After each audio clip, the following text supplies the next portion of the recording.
Hi everyone, this is Michael for Spirit Comics. Welcome back.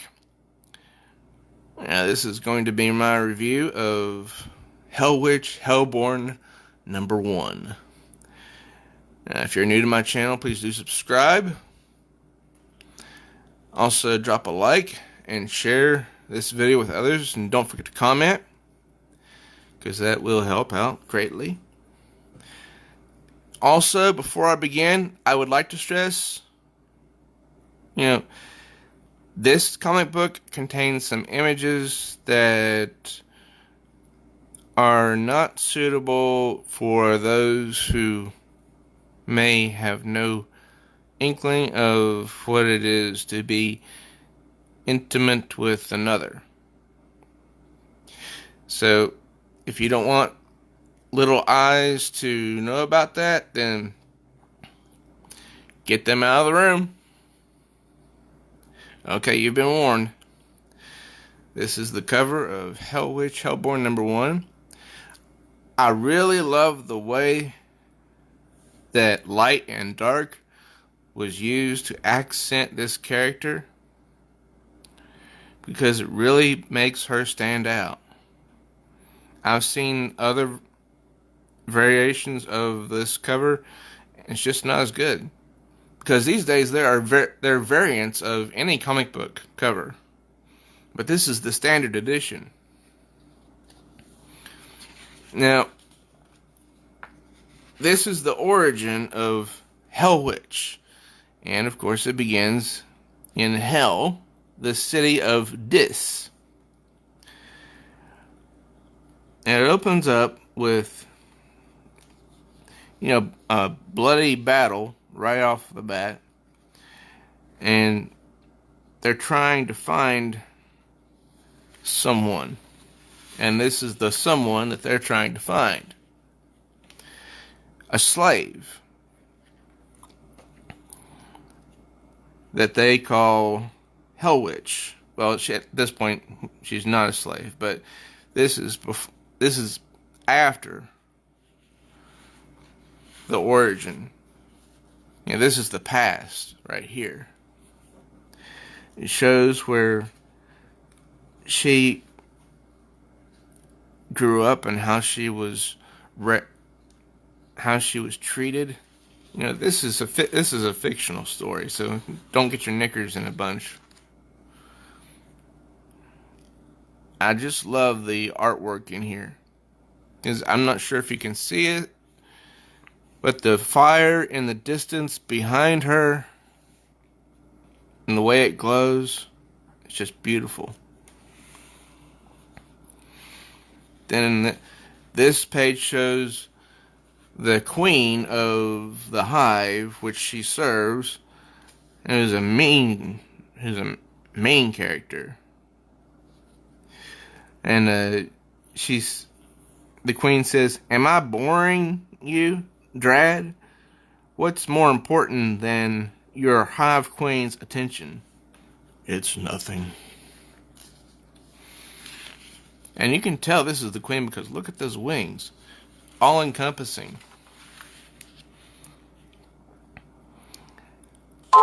Now, as the story goes, the slave Hellwitch, this is when she's a slave, she sneaks into the queen's sanctum, and she lets herself be bathed in the queen's pool. It's not a pool of water, of course, as you can tell by the coloration of the water. Of the liquid. She says, "But my blood betrayed me. I was born a slave. I'd die a slave, unless I took fate into my own hand. May the hive protect me." And so she's about to submerge herself, and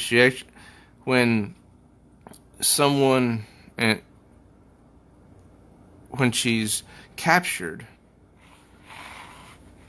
by someone and obviously, put here on this cross. As you can see how, how she's fastened. However, the person who captured her is not really a mean person. She says that Hellwitch says, You're healing me? And the woman says, only enough to keep you conscious, I'm afraid.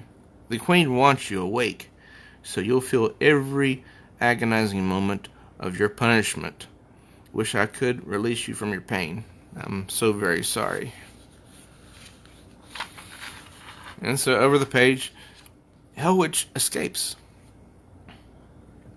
Because this is some people are an old soul, some people are a free spirit. Well, this is a wild spirit. I mean, when you've been a slave your whole life, like this character has, all you want to do is get free. And that's what she does. She breaks free of the bonds which hold her. And the Queen is not happy about this. So she has someone search for her. And the story is just so extensive, I can't even go over all of it. This is something that is just you need to experience on your own. But look at these colors. The slave who would become Hellwitch finds out she has these powers that she didn't know that she had, and she's fighting against someone for the entertainment of others in an arena. Now,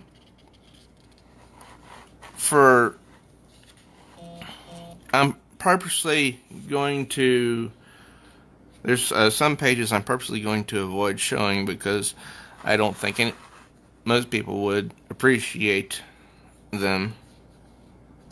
Only someone who can appreciate art would.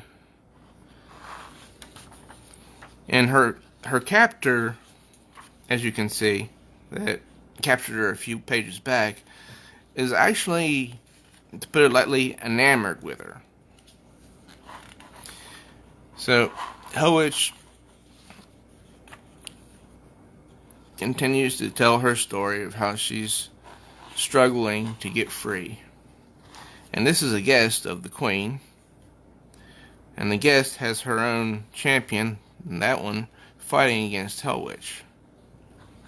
You could say it's like the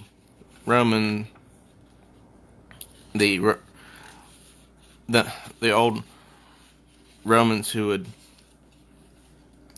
torture the believers. Okay, I'm going to purposely skip over 6 pages because I don't think that many people want to see them. That's just my guess. So anyway, the person that had captured the slave, Hellwitch, has been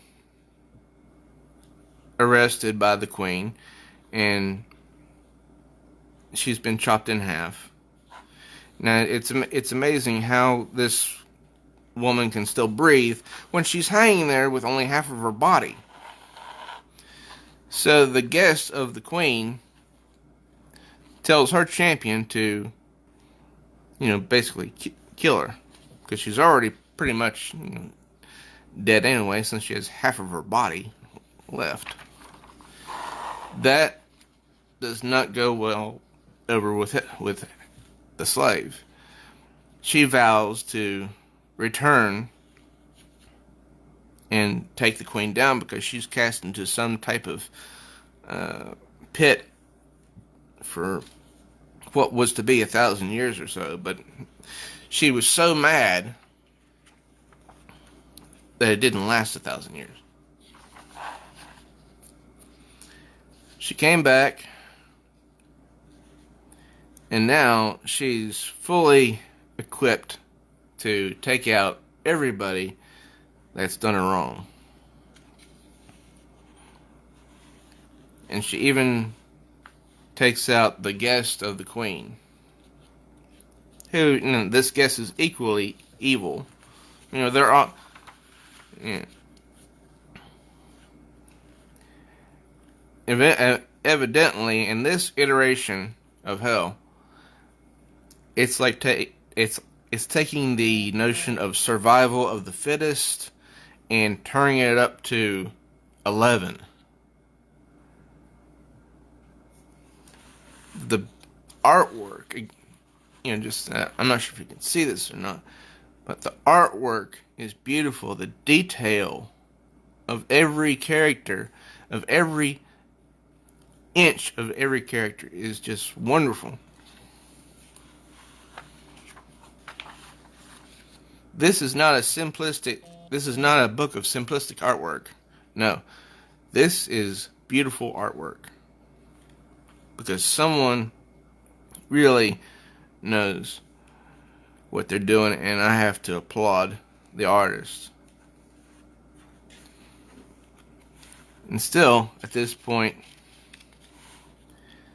the slave is trying to take over the queen, but the queen is not having it, because we see the queen says, "It's not too late. Spare me, and all is forgiven. You can take your rightful place and rule at my side. What do you say, Hellwitch?"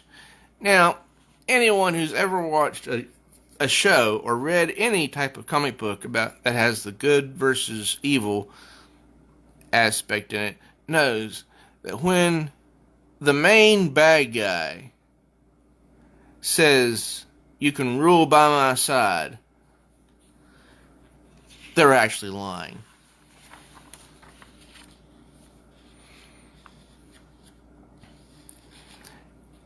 And evidently, Hellwitch knew it, because she burned down the cathedral or that building that the queen was in. However, it's not shown that she killed the queen.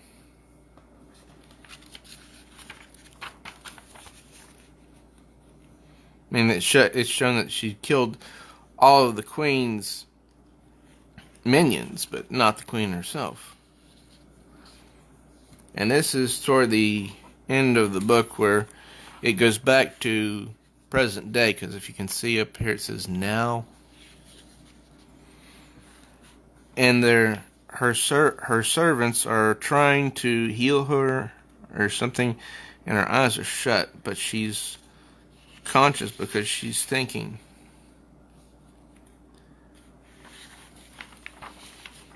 And then she comes alive again, and at the bottom it says, "The beginning, Hellwitch will return in 2020.